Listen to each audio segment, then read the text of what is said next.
Ian, first of all, just give us your assessment of Liverpool's season so far. Could you have expected it to go this well under a new manager? Well, he's got a good squad there. I was at the pre-season with them. They've done very well in pre-season. And the start of the season, you think, no, it's the hardest league in the world. It's going to be, what's it going to be like for? Yeah, he's done excellent. It's a different approach to Jurgen, but it's a more patient one. But what he's done so far is absolutely incredible.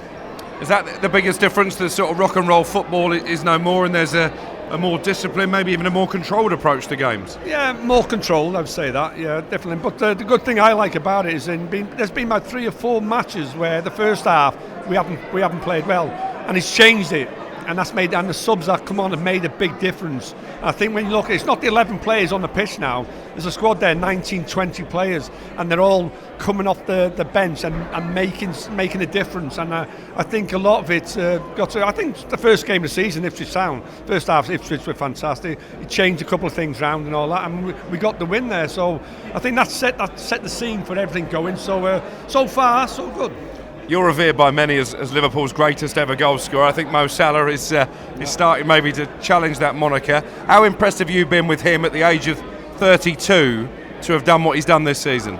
He's done it every season. No, it's not just this season. He's done it every season. No, I'm a good friend of Mo's and all that. I speak to him. But at the end of the day, for me, it's just a joy watching him play. Sometimes you think there, you can't take him off because he makes a difference. You see Matt not doing it for maybe 20 minutes, then he makes that run, and Liverpool have got the players to passing that ball now, and he comes on and makes a difference, not just scoring goals but his assists as well. Is he going to be the difference maker if Liverpool do win trophies this season? Is he going to be the main man? Well, he's not just the difference. I think they've got loads of others. I think when you look at the goalkeeper now, Alisson, you think he'd be missed, but Gavin's done really well when he's come in. Then you got Van Dijk there, Curtis Jones coming on a bit. Then you got like Nunes waiting to explode. You got Diaz and Jota's injured. So when you look at all them, it's no surprise that we're scoring goals. Talk to me about this game against Man City at the weekend. Pep Guardiola has basically said, if Liverpool win it, that's the title race done and dusted. Do you believe that? No, I don't believe that. It's never. But I think they're more experienced at Liverpool to know that. He can say that because Manchester City not come very strong in January when it needs to be, and that's the thing. That's the most important part. Yeah, it's at Liverpool anyway. Because it's at Liverpool, I'm happy. I think being at Manchester City has been a lot more difficult.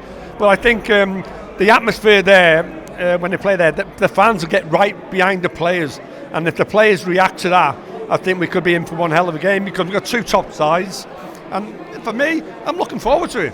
I'm really looking forward to it because Manchester City, they're one of the best teams in the world, and even if we do win, I wouldn't say the title race is over because it's a English Premier League, the hardest league in the world, and that's what anything can happen. Maybe in the past when these two have played each other, a draw's been a good result for both teams.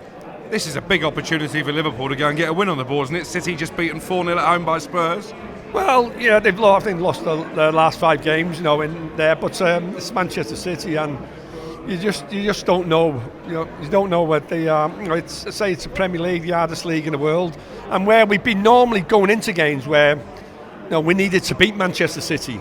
And funny enough, this game, if we don't lose to Manchester City, it'll still be a good point for Liverpool, I would say. But being at Anfield, we'll definitely be going for the 3 points. And just finally, you've mentioned you're good friends with Mo Salah. How much would you have loved to have played alongside him? What a partnership that would have been. Yeah, he was. He's really, really special. I was most probably even lucky I had Kenny Dalglish, so I'm not complaining with my partner. But Mohamed is he's a fantastic player, and it would have been a joy to have played with him. But and he's looking after my record, so you never know. But he always says to me, he says I counted my goals in training. That's what he said to me, though.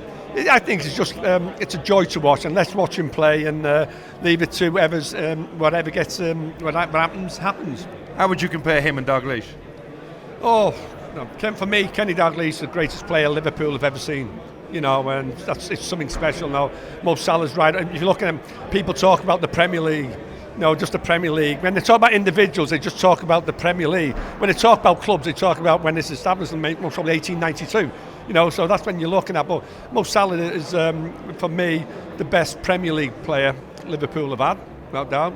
But for me, like I say, the best player Liverpool, in my opinion, is Kenny Dalglish. On AM, on DAB, via the talkSPORT app and on your smart speaker. talkSPORT.